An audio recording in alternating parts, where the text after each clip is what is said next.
Alright, what's up, everybody? It's your boy Big Zo for Hip Hop in the Streets, man. First off, Merry Christmas to everybody. Alright, man, I know 2020 has been a crazy year. We getting through it. This thing's almost over, man. Hopefully 2021 be a better year. But in this year, 2020, a lot has happened. You know what I'm saying? But I want to address something that's kind of bothering my mind a little bit.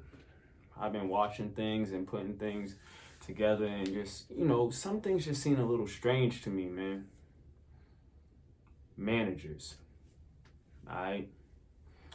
A lot of managers out here seem to be doing little funny moves, man. And especially with the two high profile killings that just happened, man, with King Von and Mo3. Their managers in particular seem to be setting off a lot of alarm bells for everybody, not just me, other fans, bloggers, all kind of people. We all kind of are looking at them with the side eye.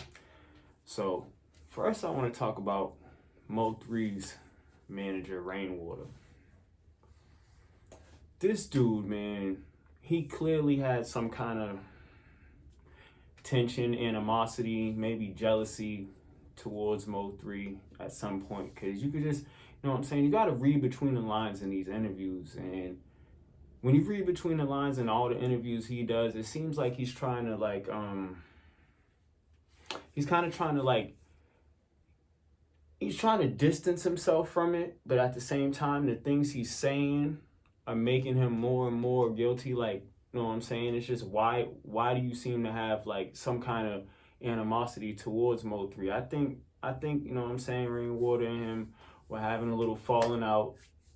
And this is just how it usually goes, you know what I'm saying? When you have a falling out with someone who's dealing with your finances or your money or knows a lot of your business, and they seek to gain any kind of profit off of you in any way, if y'all start having a falling out, what are you gonna do?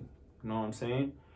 Especially someone like Rainwater, who's not like a real manager. He was never a manager before you met Mo3, you know what I'm saying? He's not one of Mo3's day one homies. You met him like 6 years ago, you know what I'm saying? So if y'all only connection was business, right?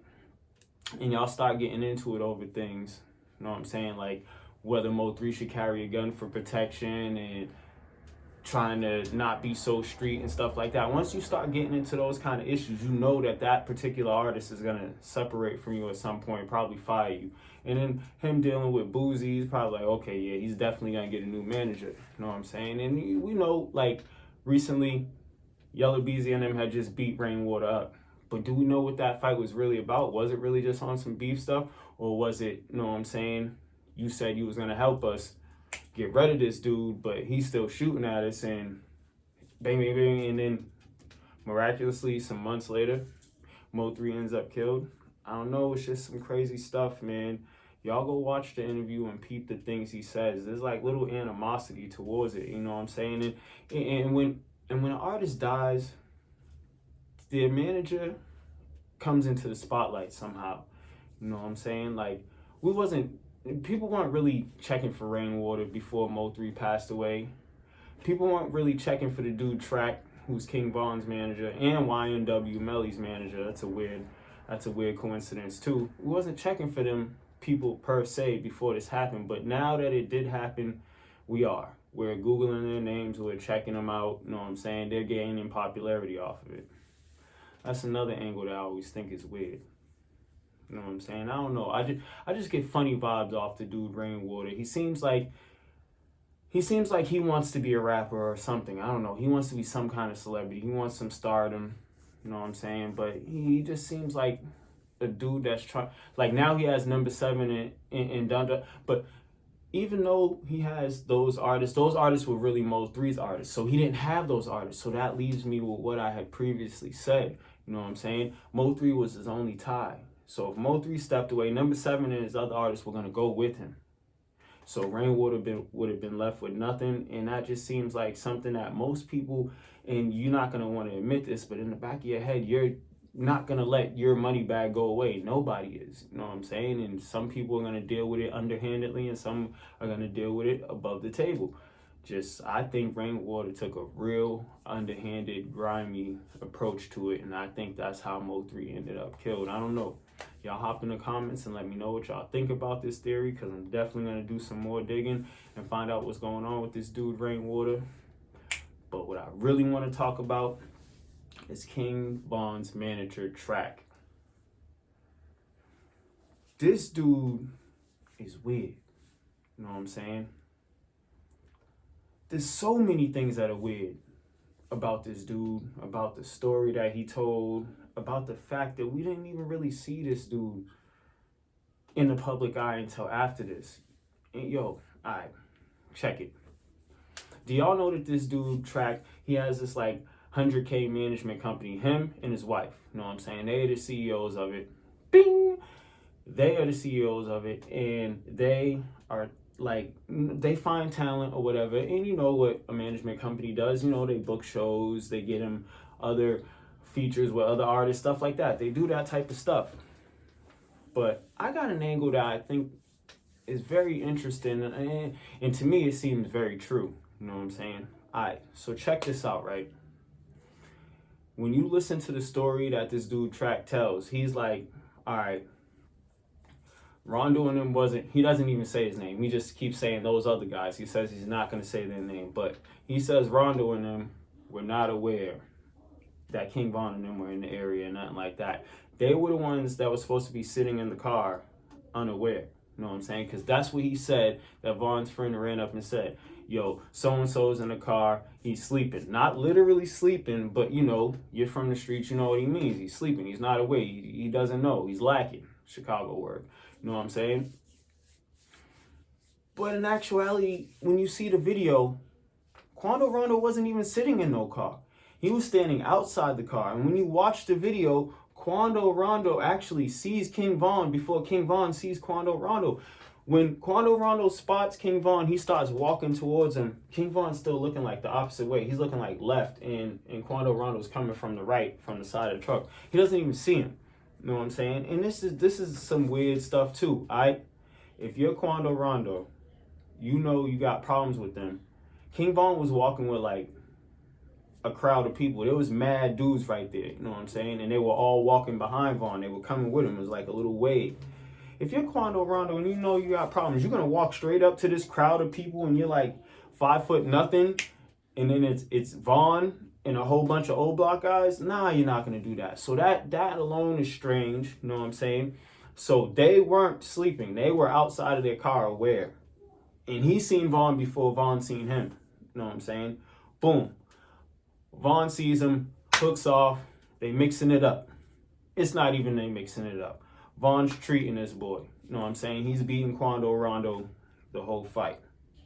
Boom. Now the manager says, Lil Tim comes out the side, he fires his shot, he fires 4 or 5 shots, he says.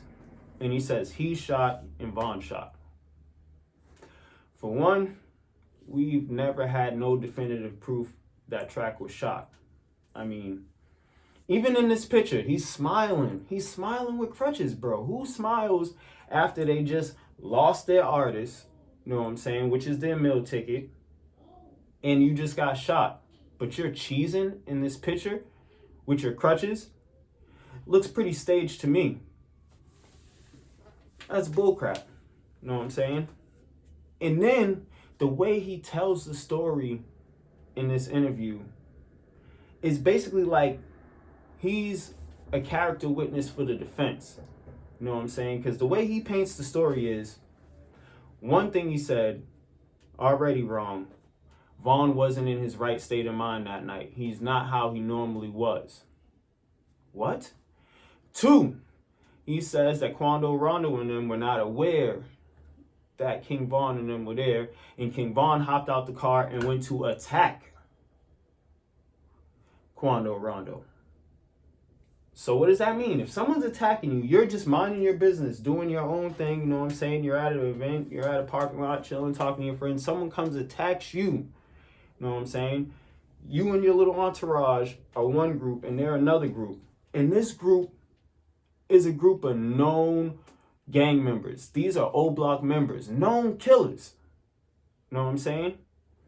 They come, and one of them starts assaulting you with just the hands. But you know that these are O Block known killers.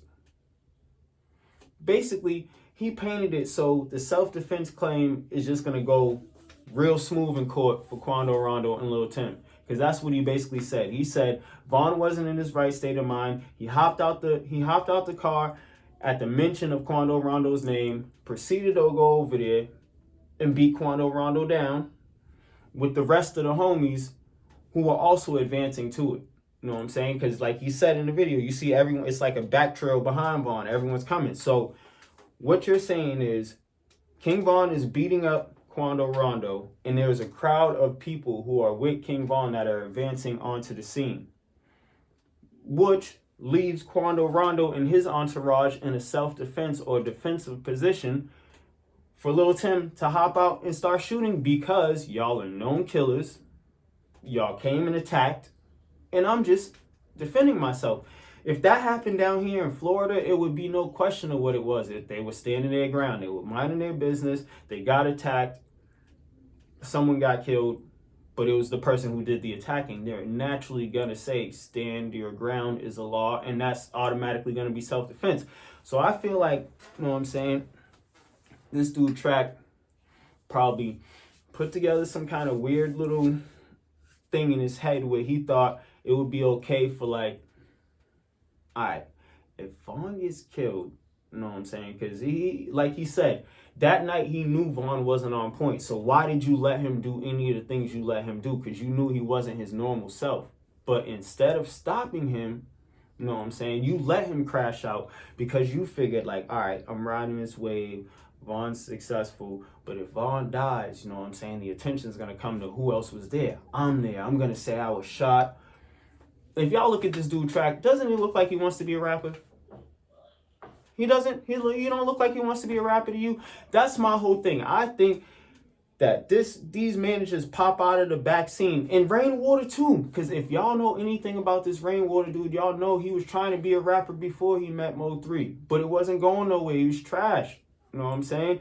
So these dudes, they want to be famous, but they're not. They don't have the talent behind it. So they try to get behind someone who does have a talent. It's kind of some bleak shit, dog. I don't know what else to call it, you know what I'm saying? And being that I used to be an artist myself, I kind of look at managers that way too. Y'all are some leeches, nigga. Y'all don't really do anything. You know what I'm saying? Us artists are going out there, writing the songs, performing, taking the risk, all of this. All y'all got to do is make a few phone calls or whatever, and somehow y'all are getting paid for this. So that's my thing, man. He just painted a self-defense claim for them, but he was with Vaughn. So you're saying that you agree that they were just defending themselves because Vaughn was out of his mind, wasn't in his right state of mind, and he went and attacked them while they were minding their business in the parking lot of a club. That's exactly what you said. They're going to say that in court. They're going to refer back to this interview. This was a dumb idea. Unless you were paid to say something like that, unless you were paid to paint that picture, you're an idiot. Because if you weren't paid to say that and you just said that out of your own brain, you're a complete retard. And everyone on Vaughn's side should be mad at you because you just gave them an alibi. Like, you gave the whole defense story. You gave a whole stand your ground story for the defense to tell. And if you did get paid to say that, Vaughn's whole side should still be mad at you because then that means you was in on the setup. So bottom line is, this dude Tracks on some funny shit. Y'all go watch the interview and listen to what he said. That don't sound like he just basically painted self-defense for the other people. You just said their defense for them. So when they go to court, all they got to do is refer back to that little interview that you did with Chipmunk Academics, and boom. Like, we don't even have to say it. His own guy said it. His own guy is a character witness for us. Basically, look what he said. Man, it's some bullshit. That's all I got to say about that. And another thing that just happened, Boosie's artist, Nina Loretta, got hit up at Big T's and robbed. She didn't get shot. They just ran up behind her. Whoop, let me get that. And took whatever. You know what I'm saying? Listen, man. If you connected to Boosie, then you are in this drama. There's nothing you can do about it. Trap Boy Freddy and them already said, you know what I'm saying, it's up there with Boosie. Boosie already said it's up there with them. So if you're connected to Boosie in any way, be easy on how you move. Definitely don't go to Dallas. Definitely don't go to Texas. It's your boy Big Zo for Hip Hop in the Streets. I'm out. Y'all stay blessed.